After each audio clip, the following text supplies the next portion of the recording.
বৃহস্পতিবার সকালে ঢাকা বিশ্ববিদ্যালয়ের অপরাজেয় বাংলার সামনে নিপীড়ন বিরোধী শিক্ষক সমাবেশে যোগ দেন বিশ্ববিদ্যালয়ের শিক্ষকদের একাংশ। এ সময় শিক্ষার্থীদের প্রতিটি দাবির প্রতি সমর্থন জানান তারা। শিক্ষকের উপর হামলা কেন?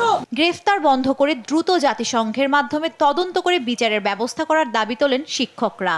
সেই সঙ্গে ক্যাম্পাস থেকে বৃহস্পতিবারের মধ্যে আইন শৃঙ্খলা বাহিনী সরিয়ে নেওয়ারও দাবি জানান তারা। অতি দ্রুত আপনারা এখান থেকে এই বিচারগুলো নিশ্চিত করবেন স্বচ্ছভাবে, সেটি জাতিসংঘের মাধ্যমে হোক, গণকমিশনের মাধ্যমে হোক, কিন্তু সরকারের মাধ্যমে না। এটি প্যালেস্টাইন, এটি ইউক্রেন, আমি জানি না তো। আবার শিক্ষক আমি ক্যাম্পাসে ঢুকবো, আবার ছাত্র ক্যাম্পাসে ঢুকবো, পুলিশ হ্যারাস করছে, ঢুকতে দিচ্ছে না। এটা কোন দেশ? এরকম পরিস্থিতিতে আমরা মনে করছি আমাদের শিক্ষকদের একত্রিত হওয়া খুব জরুরি। একই সমাবেশে যোগ দিয়ে শিক্ষার্থীরা বলেন, শিক্ষক ও শিক্ষার্থীদের উপর আর কোনো আঁচড় পড়লে দেয়া হবে উচিত জবাব।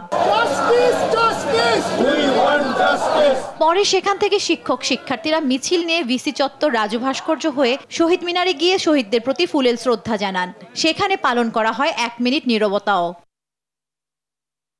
এদিকে বেলা 12টায় ঢাকা বিশ্ববিদ্যালয় ক্লাবে সংবাদ সম্মেলন করেন ঢাবি নীল দলের শিক্ষকেরা। এতে শিক্ষার্থীদের পাশে থেকে আইনি এবং চিকিৎসা সহায়তা দেয়া হচ্ছে বলে জানান তারা। নিরপরাধ ব্যক্তিদের গ্রেপ্তার এবং হয়রানি না করার জন্য সংশ্লিষ্ট সকলের প্রতি আহ্বান জানাচ্ছি। সারাক্ষণই আমরা শিক্ষার্থীদের পাশে আছি, তাদের যে কোনো ধরনের আইনি এবং চিকিৎসা সহায়তা কিন্তু আমরা প্রদান করে যাচ্ছি। তাদের দাবি, একটি স্বার্থান্বেষী মহল সামাজিক যোগাযোগ মাধ্যমে শিক্ষার্থীদেরকে শিক্ষকদের বিপক্ষে দাঁড় করানোর অপচেষ্টা চালাচ্ছে। এই বিষয়টাকে কেন্দ্র করে কিন্তু রাজনীতি হচ্ছে, শিক্ষার্থীদেরকে শিক্ষকদের মুখোমুখি দাঁড় করানোর চেষ্টা করা হচ্ছে। কেউ কেউ হয়তো আপনার অপরাজেয় বাংলায় দাঁড়িয়ে শুধু বক্তব্যই রাখছে, আমরা কিন্তু আমাদের কাজের কাজটা করছি। ক্যাম্পাসে অনাকাঙ্ক্ষিত ঘটনার সুষ্ঠু তদন্ত সহ শিক্ষার পরিবেশ নিশ্চিতে ঢাকা বিশ্ববিদ্যালয় প্রশাসনের প্রতি 3টি দাবি জানান তারা।